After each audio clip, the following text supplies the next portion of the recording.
push the entire map, and they weren't able to use the Ana E to like counter Wolf's ultimate. So I think that Cloud9 played pretty well there. And I think one thing to note too, when you mention combinations like Zen Ana, is that you are giving up sort of mobility and survivability in the supports to some extent. They're both here. Well, Ana is actually pretty darn resourceful in terms of getting away from stuff. Zen is more vulnerable, but you're still getting a lot more damage out of that double support combo than if you're throwing in the Lucio or the Mercy. So it's sort of an all-in. We're going to have more damage out there and hope that we get the first pick as a result. Certainly, you have a Discord orb out there. It leaves you more options to run things like McCree's that someone that's Discord orbed, they're going to fall in short order. It punishes heavy tank play a little bit more as well as Roadhog, even though he's not quite as vulnerable as he was to the old Discord orb, still not the best friend for him, if nothing else. So it's a cool setup to see, I would say, and we'll see if C9 wants to run with that more going forward and just teams in general. They're both momentum supports in a macro and a micro way, because Ana's ultimate will give you a huge momentum going forward. As say you use it on a Reaper, you're going to be able to buff up not only for that fight, but his Death Blossom will come up faster. Same with a Reinhardt as well. So once you start getting Ana ultimates, it's a lot easier to continue getting Ana ultimates, and the rest of your team will too, as far as a macro looking momentum. And then in fights, when you get one kill, it's a lot easier to single out targets and start eliminating and win that fight in that momentum based game with a Zenyatta too. So it's they both do a similar thing, just on different types of levels. It's been fun to watch. Alrighty, so defenses are prepared here for the side of C9. Rib taking the high ground here, and this is pretty standard here for defense on Dorado, where I wouldn't expect C9 to stay up here too long. They're going to poke in on to Rise early on, and then as the card gets closer, they're going to back out into the very defensible courtyard. Some teams just forego even trying to get that poke in, because it can be a little bit dangerous, but they do end up rotating around to Arch. This is where the fights generally will just begin. Mendo should be watching stairs for the most part. That's where you want your Roadhog. He's going for right side hooks. They are going to rotate all the way around to stairs. Yep, and this is where the offense, they don't always have to go through the archway. They can take the stairs up. Reinhardt can be the shield, creating space, and it at least opens up the left flank, too, for the other team going in, as Midnight able to go in, takes down Mendo for the first pickoff of the game. 5v5 right now, but Rib finding himself out and in the corner, not in a great position. Expertcy will fall too, but remember, anytime an offense gets trade outs here, it's not the worst thing for them. As Wolf, though, putting on a Zen show, gets the triple as Zen, and that is the power of a good support in this role. Rolf making it happen towards the very end. Gotta love to see that. Don't see that every day, but you see it a little bit more often when you watch Rolf. I was mentioning it earlier that you expect your Zenyatta to have solid Discord, solid Harmony, and good Transcendences. What separates the best Zenyatas are their ability to murder people. Transcendence and Harmony be damned. If you can show up in the left side of that kill feed as Zenyatta, you're doing your job. Well, Kai has built up the Graviton, gonna put the Graviton right next to this Mei. While Spirit, though, did take the ton against it back, is already taken down two. If he gets healed up, this Dragon Blade's gonna be a huge threat. And here it goes, takes down Kai, looking for more. Absolute devastation on the way from Spirit. Ends up just ripping Cloud9 to shreds. The Graviton from Kai, not enough to turn that fight in favor of C9, and Spirit finding a way through, finding a way to put his team on his back, and now this will be the first point capped out by Rise.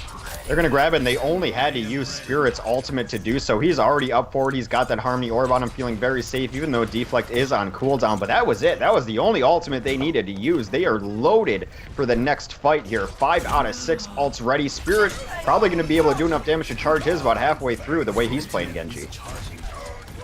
Spirit has definitely been having a good game here thus far, and again, shades of Shadowburn at times with how he's able to make things work without an ultimate. Of course, did get Dragon Blade towards the end of that fight, but it was a show. He just cut through C9 like nothing, and you look at the ult game coming in here from Rise, they are fully loaded. The only thing they're missing is that Dragon Blade, and Midnight just looking for an opportunity for a big Graviton here, while his team is still at full strength, and should be getting that here in just a moment.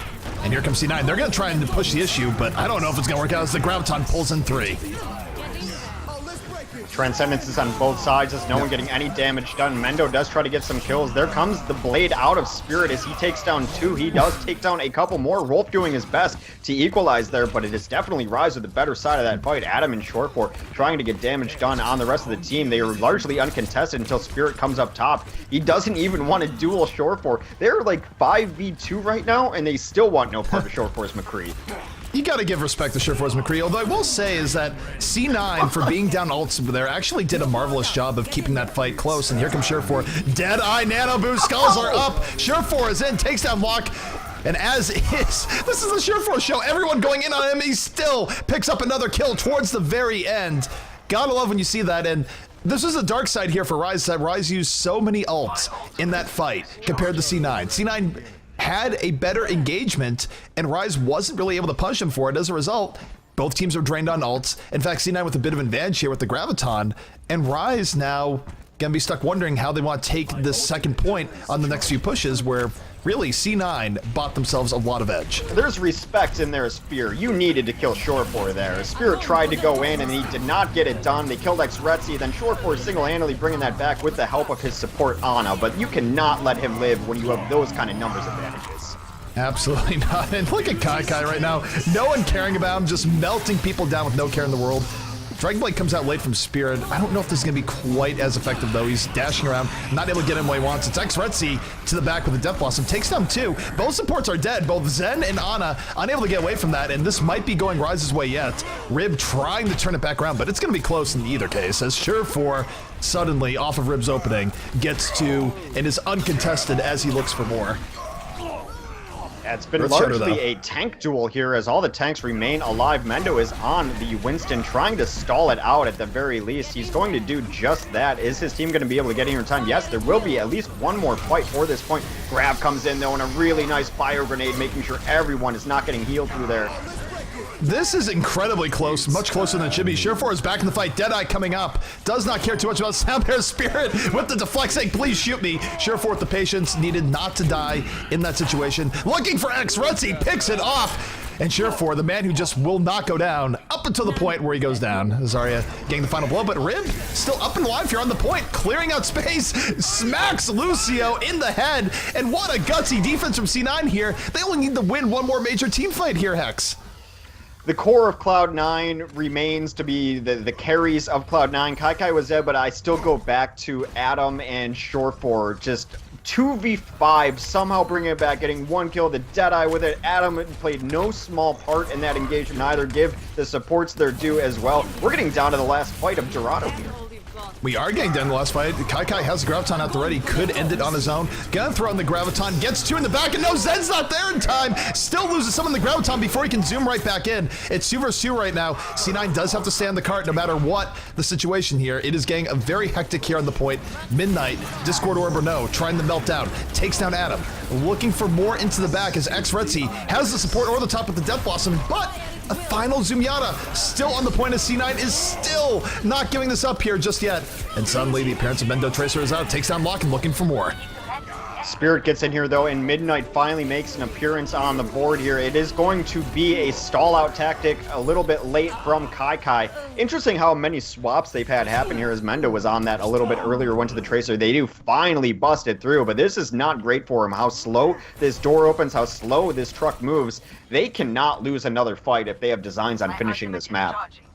That was just in general a crazy fight where there's really a period there where there wasn't a big break. It was just one non-stop brawl, both teams throwing everything they had at each other. It was a glory to watch, and C9 in the end did end up on the better end of that deal. They bought themselves a lot of time. They only need one more fight here, realistically, as Mendo goes to back, looks for Zen, ends up whiffing his bomb. Not the cleanest look here for Mendo.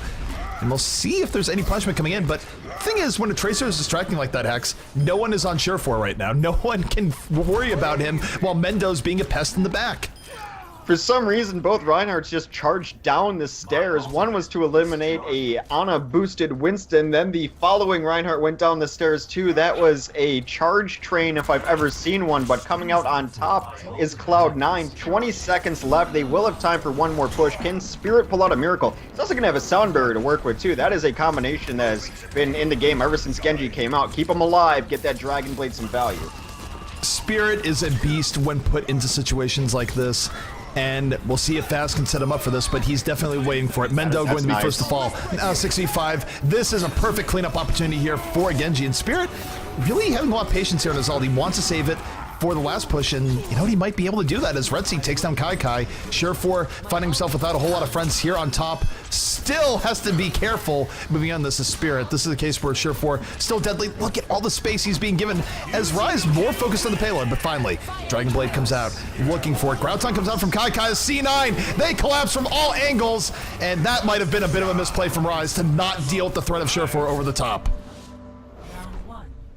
Well, Surefour over the top is the definition of a threat. I cannot imagine a scarier situation than an untouched McCree on Dorado with high ground. That sounds terrifying. I do want to talk a little bit about Spirit, though, because I mentioned it when he was playing Reaper as well. What I love about Spirit's DPS play, and you mentioned it too, just the word patience. But beyond that, he's always consistent with it. He's not always going for giant flashy plays. There towards the end, he didn't get the ultimate value wanted in large part to an Earth Shredder, but before that, he uses the threat of a DPS to his advantage so much that he's getting into people's space, he's jumping around, he's using deflect, and he's not getting kills. But you know what? They're still out of the fight dealing with him. He understands that they don't have to be dead to be ineffective. He makes other teams ineffective by how he plays his Genji and how he plays his Reaper, and he's just so consistent with both heroes. He does. One thing I want to point out there is that even though Rib got the quad kill at the very end, just to explain that last fight a little bit more in detail, what happened there is that they still had to worry about Surefour and others on the back, and they just got swarmed from all angles there, where I really do think that if Spirit had just used the Dragon Blade a little bit earlier there, while members of C9 were respawning, they wouldn't have had quite as much cleanup power at the very end, but they wouldn't have had to worry about that just absolutely devastating flank towards the end. I kind of understand what Rise is going for there, but I do think it would have been more in their interest there just to clean up the threat to begin with and try and just put their enemies on one front. Well, it's not quite over yet. I mean, that's a lot of progress. It's about as far as you can push it without finishing the map. So pretty good as far as the map goes, especially where Dorado is not the easiest map to finish anyway. But Cloud9 already up 1-0, and the North American region just remains to be completely unpredictable. If Cloud9 ends up 2-0 Rise Nation after getting 0-2'd by Kingdom, who knows? We'll settle it all tomorrow in our bracket phase of the game, but for now, Rise looking to put on a defense. I think if that happens, the clear message there for C9 is don't play control maps, and the message to other teams is put C9 on control maps. There's really nothing else you can take from that, especially since C9, of course, is playing Rise on double payload here, whereas they lost the Kingdom on double control, and they lost the tempo earlier today on control, so it would be a trend of C9 not having all their ducks in a row when it comes to their control play. But speaking of ducks right now, or shurikens as it were, Surefour just laying in the damage over the top of the Reinhardt, building up his ult. Nothing too crazy here, but slowly but surely starting to apply more pressure to this Rise defense. They do finally gain some entry in here, though, as they get some space through the arch. They're going to back out a little bit. They're holding very far forward, able to contest and deny progress on this, but there goes his barrier. That should be the signal for Rib and Kai to go in, but still a little bit afraid. Surefour not getting enough damage done in the backline, gets beamed down by Zarya. That may cause them to just completely abandon this push and wait for their top DPS. One thing that I think is really important to note here is look at how quickly Rolf was able to build up ult in that fight. You talk about Ana being known for building really quick ults. Well, Rolf was neck and neck with Adam there on building this, so they're going to have double support ult going to this. Now, of course, on the other end, so does Locke. So it's been a tale of two Zenyatta's, really good play. Graviton coming out here from Rise. They're trying to take the initiative going in, and Mento, though, not having any of it, takes down Spirit right away. 5v5, and here comes Surefour. Dragon Blade out and at the ready. Gonna be met by the sound barrier, has to put it away, and X-Retzi puts it away for him. A bullet to the back of Genji's head, and it's gonna be Rise, perhaps. Oh, no, the Graviton from Mendo does enough work. Fight was back and forth, and that's one way of stopping McCree from getting the cleanup that he's looking for. Just put him in a vortex, take him out, and good fight from both ends, but just a little bit better from C9. They're going to brawl it out here again, at least momentarily try to sell it out. We talk about how good Ana boost is. I think her real best part of her kit is Fire Grenade. That completely shut down all the healing. When you have a basic ability that nullifies one of the better ultimates in the game in Transcendence, we've seen Adam hit it time and time again. Graviton, Fire Grenade, it doesn't matter what your follow-up is after that, because they're not transcending out of that, they're not healing out of that, or anything. And Fire Grenade's going to get a little bit of a buff soon, I think. Wait, or did it? No, it got. It already got. I was gonna say, I don't play Biogrenade already got them. I was like, wait a second. It's like it's already so good. Why would you buff it again? Hex, please don't be like this. But do you have Kakai right now opening up here with Winston Primal Rage at the ready, already losing so much HP, just getting melted. 1,000 HP or no, Rise not having any of that. Mendo firing right back, a Tale of Two Zaryas right now. C9 still keeping the cart moving, and now, with 2 people down, this is where Surefour can come in once more. Gets the double kill, and there's not much left to deal with him. The classic McCree cleanup is in progress as Surefour just picking Rise apart.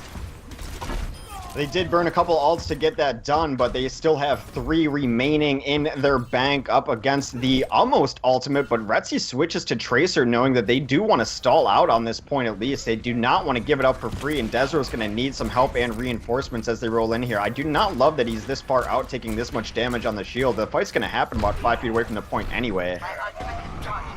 Dude, the Earthshatter coming in pretty early in this fight, but here Surefour on the flank looks for the Deadeye. I think the railing actually ate some of those shots there, Hex. That is the thing, a railing can eat a full Deadeye kill shot, but it's not mattering too much. Mendo picking up the slack, and Surefour is still alive for the cleanup.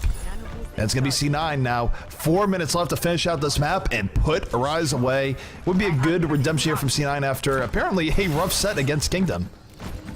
It's not quite over here yet, though. But the funny thing is, Surefour already was blind firing at the top right spot because you do not want to let the defense get set up in top right. It's hard to dislodge them, but that is exactly what happens here. Now, 3 minutes and 30 seconds looks like a lot of time, but this is Dorado last. You could hold this for 15 minutes if your back's against the wall. We'll see what kind of defense Rise has. Oh, man. Surefour able to come in off the flank, takes down Retzi. And that is part of the Feast or Famine with Tracer, where you go to the back and you be more aggressive. You can stop out pushes, but you run to a Korean the bad time, your life will end. As Surefour still has nothing accounting for him on top. He is on a big kill streak right now as well, Hex. That is what the noise you just heard. And he's not stopping, just no one dealing with Surefour right now. What a beast. That's where you want your defensive McCree, ideally. You like your defensive McCree up top there on Dorado last. This is McCree's home map for the most part. At this stage in particular, now he's completely unmolested. No one's even accounting for him. Doesn't even have to watch half of the map. So now he's just going to grab a pack, sit up there. They do, however, stabilize, get some heroes out here. I'm a little surprised Cloud9 did not go for the kill strike there. C9 definitely had a bit of an edge that I think they're trying to bank up ults. You take a look at the defense. The defense certainly has a lot in their ult bank, so I would not expect them to go out without a bang here. They do have Graviton in the Death Blossom, Sound Barrier, and all the rest. Sound Barrier comes out for them, but that gets met by the Earthshatter, and Surefour coming in over the top, nano boosted, takes down Desro. And now Retzi trying to do the crouch game. Surefour having none of it. 4 kills here from C9, and C9 well on their way. They are going to be taking this map away from Rise and taking the series, so go figure as far as what team beats who, as Kingdom was able to beat Rise, but C9, Kingdom was able to beat C9, and yet C9 able to come back and beat Rise, so there you have it. Who knows anything based on this group anymore? I was really excited for this tournament and the teams that we had in it, because I'm like, we're finally going to get a little bit of clarity as far as like North American teams go. And it's been anything but, and we're only halfway through groups. We'll see what FaZe, Immortals, Method, and Denial surprise us with in our next group. Should definitely be interesting. Next group, by the way, we are going to be starting out with FaZe versus Method. So that is going to be a good litmus test for multiple reasons. We get to see Method minus Rolf. We get to see FaZe in terms of what FaZe could be showing up on the day, where it can be pretty variable. Yeah, definitely. What, do you see anything super interesting there, Slasher? Are you surprised? Yeah, well, I'm continually impressed by the snowball potential of Ana Zen, where if you just get a little bit of momentum and you get the trades that you're wanting, especially considering how good Rolf is on Zen and his ability to get ultimate that quickly and push out frag